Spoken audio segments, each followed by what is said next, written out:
गोरी गंगा मैली हो गई, पापियों के पाप धोते धोते। भैया राम राम बुंदेली चुगली से नीरज। महाराजा छत्रसाल बुंदेलखंड विश्वविद्यालय के कुलगुरु डॉक्टर शोभा तिवारी द्वारा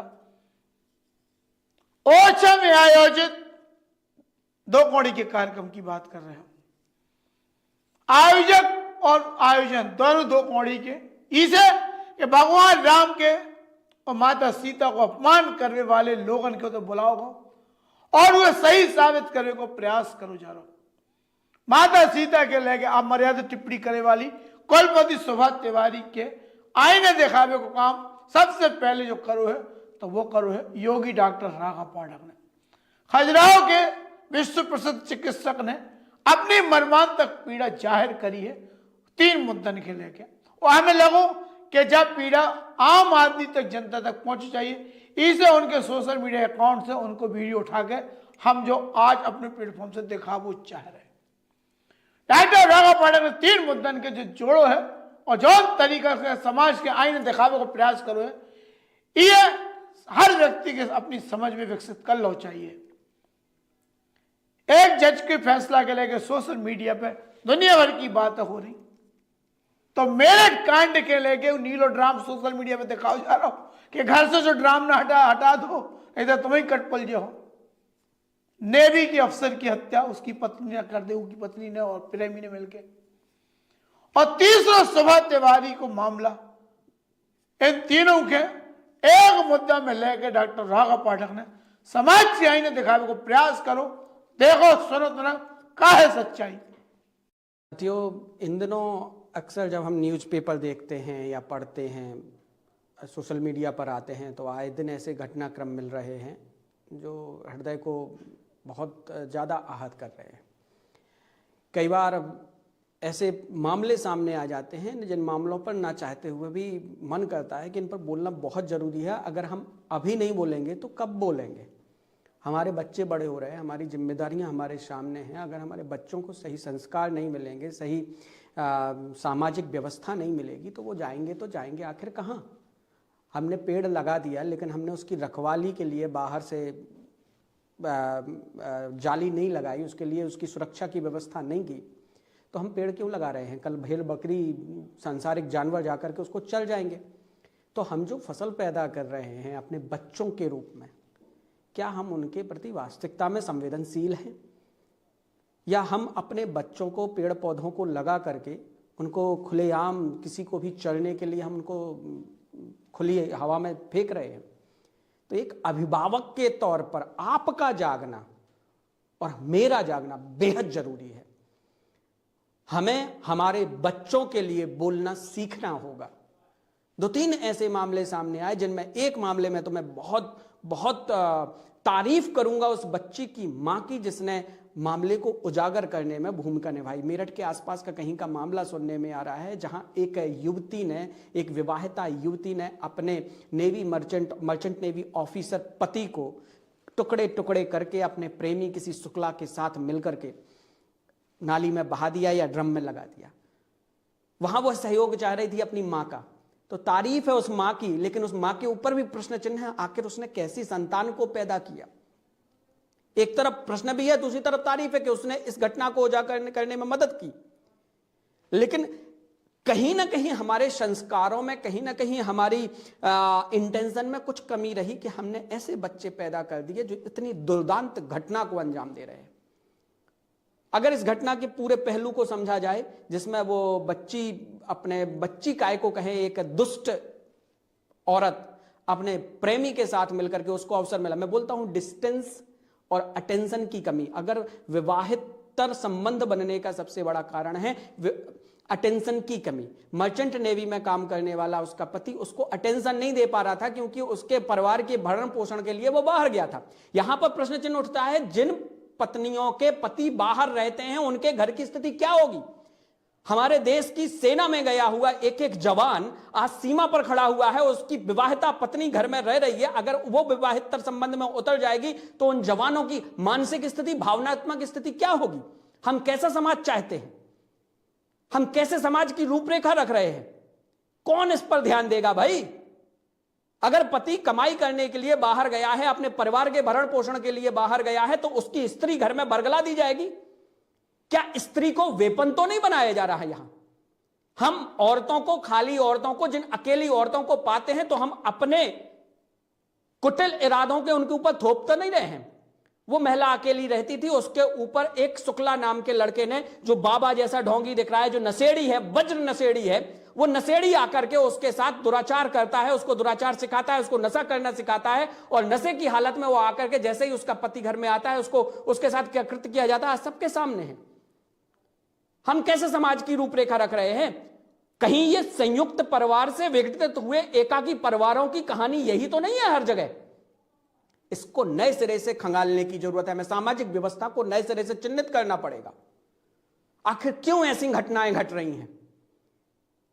और नशा, एक तरफ देश में सामाजिक तौर पर जिस प्रकार नशे का आदी बनाया जा रहा है, वहीं पर यौन शिक्षा के लिए लोगों को क्यों प्रेरित नहीं किया जा रहा, और वो भी प्रामाणिक यौन शिक्षा?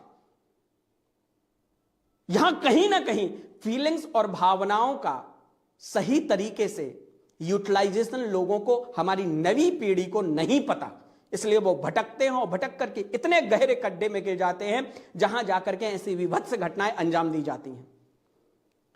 दूसरा प्रकरण एक अभी हालिया सामने आया है। मैं सुन रहा था हमारे छतरपुर जिले के एक प्रख्यात यूनिवर्सिटी की कुलगुरु को फेमिनिज्म का मतलब यह कि हम फेमिनिज्म के रूप में अपने आप को, गलत इरादों को भी अपने सही सिद्ध करने लगे। सूपनखा की तारीफ की जा रही है, केके की तारीफ की जा रही है, मंत्रा की इंटेंशन की तारीफ की जा रही है। सीता को यह कहा जा रहा है कि अगर रावण सुंदर होता तो वो राम की जगह रावण को स्वीकार कर लेती। इधर रावण सुंदर था क्या? जो ये घटना अभी हालिया घटी, ये जो जिसके मैं जिक्र कर रहा हूं, जिसने अपने प्रेमी के साथ, उसका पति देख लीजिए, जो मर्चेंट नेवी में ऑफिसर, और दूसरा खड़ा हुआ है। इधर सुंदरता असुंदरता का मामला नहीं आता है। मैडम कुलगुरु महोदया, बहुत अनुरोध है आपसे, आप पुनः चिंतन कीजिए अपने वक्तव्यों पर। आपकी जिम्मेदारी बनती है, आपकी जिम्मेदारी बनती है उन बच्चियों के प्रति, उन बच्चों के प्रति, उस समाज के प्रति जिसके लिए आप शिक्षा के एक व्यवस्था पर जाकर के एक बड़े जिम्मेदार पद पर बैठे हुए। इससे तो यह महसूस होता है, कुछ दिनों पहले मैंने एक मुद्दा उठाया था, बच्चियों के सिलेबस में, 3 साल के बच्चे के सिलेबस में वहां लव जिहाद पढ़ाया जा रहा, तो कहीं ऐसे ही कोई कुलगुरु, ऐसे ही कोई कुलपति, ऐसे ही कोई लोग, इस विचारधारा के लोग हमारे किसी सिलेबस में तो नहीं बैठे हैं जो इन विचारधाराओं को हवा दे रहे हैं, लव जिहाद को बढ़ाने में हवा दे रहे हैं, या उत्श्रृंखलता को बढ़ावा दे रहे हैं। ये उत्श्रृंखलता को बढ़ावा देना है। मैं फेमिनिज्म के खिलाफ नहीं हूं, पर फेमिनिज्म उस स्वरूप में हो सकता है जिस स्वरूप में झांसी की रानी थी। फेमिनिज्म वीरांगनाओं के रूप में क्यों नहीं होता है आपका? आपका फेमिनिज्म सिर्फ पुरुषों के ऊपर लाल टपकाने में हो रहा है। जहां सुंदर पुरुष देखा वहां लालायत हो गई। अगर सूपनखा ने किसी सुंदर पुरुष को देखा तो वहां वो लालसा में गिर गई। तो क्या यही फेमिनिज्म है? अपने अहंकार को बढ़ावा देने में, अपने स्वार्थ को सिद्ध करने के लिए केकई अगर सत्ता चाहती है, तो क्या यही फेमिनिज्म है कि जिसका अधिकार है उसको अधिकार से वंचित करके, अधिकार जिसका नहीं है उसको कुर्सी पर बैठाया जाए? क्या यही फेमिनिज्म है? एक कुटिल मंथरा फेमिनिज्म का उदाहरण हो गई।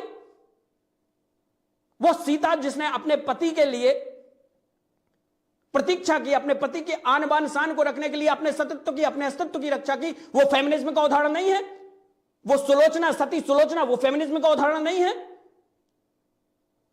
वो उर्मिला जिसने लक्ष्मण के इंतजार में जितने वर्ष लक्ष्मण जागा, वो फेमिनिज्म का उदाहरण नहीं है? आप क्या फेमिनिज्म का उदाहरण बन रही है मंथरा, केकई, सूपनखा? क्या चाहती हैं?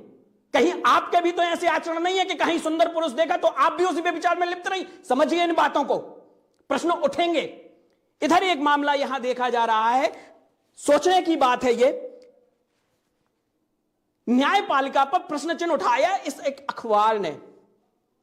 इसको दोनों एंगल से समझने की जरूरत है कि जज साहब यहां पर मिश्रा जी, हाईकोर्ट के जज, कहना क्या चाह रहे हैं और उसको एक अखबार ने किस स्वरूप में प्रस्तुत किया। अगर उनकी इंटेंशन बच्ची के निजी अंग को पकड़ना और नाड़ा तोड़ना, दुष्कर्म की कोशिश नहीं, हम कहते हैं अगर गलत भाव से किसी को छुआ भी, स्पर्श भी किया, किसी को देखा भी, तो वो भी दुष्कर्म के प्रयास की शुरुआत है। चूंकि लॉ टेक्निकल लैंग्वेज में चलती है, तो उस तकनीकी भाषा को समझने में हर एक धारा के ऊपर विस्तार से अध्ययन किया गया है।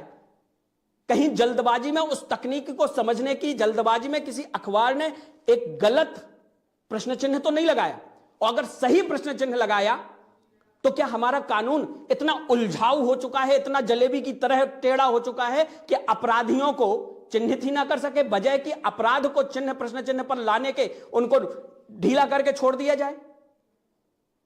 हमें सामाजिक व्यवस्था को, भारत की न्याय व्यवस्था को एक बार फिर से खंगालने की जरूरत है। न्यायपालिका पर इतना गंभीर प्रश्न चिन्ह, एक यूनिवर्सिटी की कुलगुरु पर इस प्रकार के बयानों का आरोप, यह सिद्ध करता है कि हमारी सामाजिक व्यवस्था पूरी तरीके से ध्वस्त हो चुकी है। और हम अभिभावक, मैं बार बार बोलता हूं, हम अभिभावक अभी भी नहीं जागे तो याद रख लेना, आपके और हमारे द्वारा लगाई गई फसल राक्षसी चरेंगे और राक्षसी प्रवृत्तियां ही चरेंगी। हम कोई नई दुनिया नहीं बना पाएंगे। हमें इसी दुनिया को सुंदर, साफ सुथरा बनाने की जरूरत है समय रहते। जागिए, होश में आइए और ऐसे समाज की बुनियाद में सहयोग कीजिए। और कुलगुरु महोदय, आपसे निवेदन है, अपने दिए वक्तव्य पर एक बार फिर से चिंतन कीजिए। हार्मोनल इन्फ्लुएंस के चलते फेमिनिज्म का उदाहरण प्रस्तुत मत कीजिए। भावनाओं की नाजुकता, सहजता, सरलता, उसकी कोमलता को समझिए। पुरुष और स्त्री दोनों समान हैं, उन दोनों के अपने अपने गुणधर्म हैं। उन गुणधर्मों को सम्मान करने की जरूरत है। किसी के ऊपर हावी होने की जरूरत नहीं है। पति को पत्नी के ऊपर हावी होने की जरूरत नहीं है, पत्नी को पति के ऊपर हावी होने की जरूरत नहीं है। डोमिनेशन की जगह हमको अंडरस्टैंडिंग, इमोशन एंड डिवोशन का सम्मान करने की जरूरत है। एक दूसरे के प्रति श्रद्धान्वित होने की जरूरत है। एक दूसरे के प्रति पवित्र भावना में आने की जरूरत है। अगर आपके परिवार में अंडरस्टैंडिंग अच्छी नहीं है, आप अपने पति के ऊपर डोमिनेट करने की कोशिश करेंगी, जाहिर तौर पर है आपका पारिवारिक जीवन अच्छा नहीं रहेगा और आप अपने गलत प्रयासों को या अपने गलतियों को छिपाने के लिए समाज को गलती करने के ऊपर विवश कर देंगी। सोचिए, क्या हमने जो वक्तव्य दिया वो सही है? मेरी रिक्वेस्ट है, यदि ये कोर्ट का किसी जज साहब का किसी इंटेंशन के चलते लिया गया जल्दबाजी में निर्णय है, तो इनको भी एक बार विचार करने की जरूरत है। न्यायपालिका के ऊपर प्रश्न चिन्ह है ये, और अगर कोई टेक्निकल एरर के चलते ये बात कही जा रही है तो उसको विधिवत तरीके से जज साहब को और पूरी न्यायपालिका को सामने आकर के उसको एक्सप्लेन करने की जरूरत है कि कहीं ना कहीं हमारी न्यायपालिका कटघरे में खड़ी ना हो जाए। जो तकनीकी भाषा है जज की या लॉ की, उसको और सरल कीजिए जिससे आम मानवता समझ सके उन पहलुओं को, जिन पहलुओं पर समय रहते चर्चा करने की जरूरत है, जिन पहलुओं पर समय रहते चिंतन करने की जरूरत है। और माता पिता से अनुरोध है, अपने बच्चों को नशे से, व्यभिचार से बचाएं, उनकी संगति पर ध्यान दें। खासतौर से एकाकी जीवन जी रही बच्चियों को, महिलाओं के ऊपर उन्मुक्तता की हवा, विषैली हवा अपना प्रभाव दिखाए, उससे पहले उनको जीवन की वास्तविक धुरी से जोड़ने का प्रयास कीजिए। मेरा यही निवेदन है आपसे। इन विषयों पर मौन रहने की नहीं, इन विषयों पर मुखरित होने की जरूरत है। ध्यान दीजिए, अपना और अपनों का ख्याल रखिए।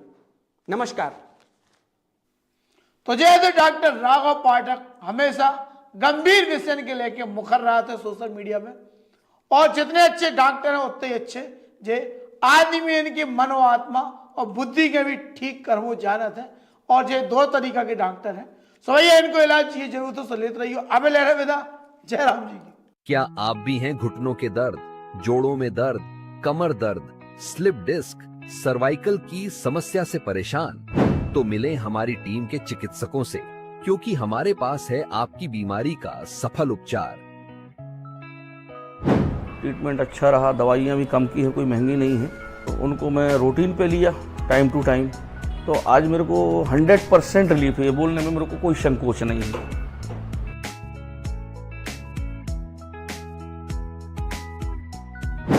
डॉक्टर साहब के यहाँ आने पे भी मेरे को अच्छा लगता है कि एक जगह हमको उम्मीद मिल गई है कि 1000 जगह भटकने के बाद आदमी को समझ में आता है कि नहीं यार अब कहाँ जाएं।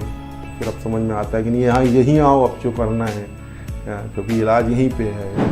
ज़्यादा ही आराम है। हम बिल्कुल ही रो रहे थे, रात न दिन हमारी नींद न लगती, रोती हम ही की मारे, पावन के मारे। अपॉइंटमेंट बुक करने के लिए दिए गए नंबरों पर संपर्क करें या विजिट करें हमारे वेबसाइट www.drpathak.holisticcure.com पर। डॉक्टर पाठक होलिस्टिक क्योर, हर दर्द का इलाज सर्जरी नहीं